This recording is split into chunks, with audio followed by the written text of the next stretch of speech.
Wali Kota Palembang tegaskan jika P3K akan mendapatkan tambahan penghasilan pegawai sesuai dengan klasifikasi kelas jabatan, lama kerja, serta beban kerja dengan nilai tertinggi hingga mencapai 18 juta rupiah.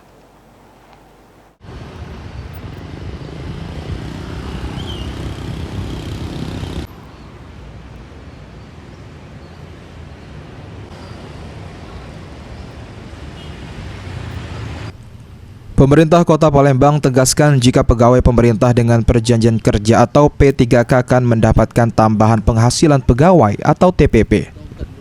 Lantaran telah ditetapkan Wali Kota Palembang Ratu Dewa pada 26 Januari 2026.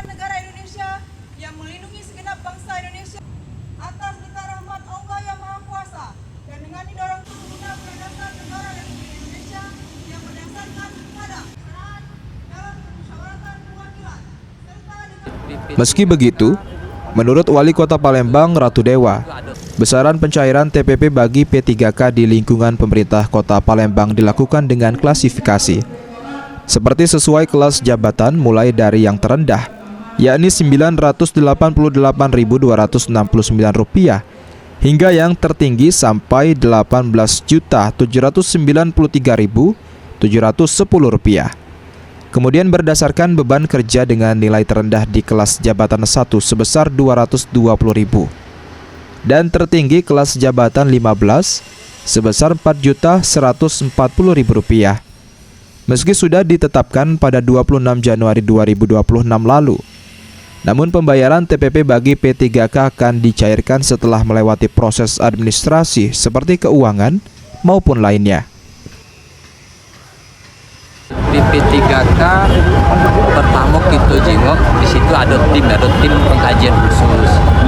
Tetap kita kasih, tetapi dia ada klasifikasi, ada kelas jabatannya. Ada yang nilainya 15, ada 12, ada 11, ada 8 dan sebagainya. Nah ini dilihat di kelas jabatan mana dia masuk, termasuk ada masa kerjanya juga. Makanya, tetapi kita pastikan mereka tetap dapat. Tapi memang ada kelas jabatannya untuk P3K, termasuk P3K Parpol.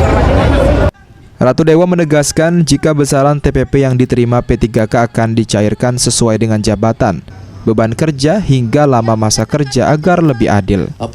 Sandi Pratama, PAL TV.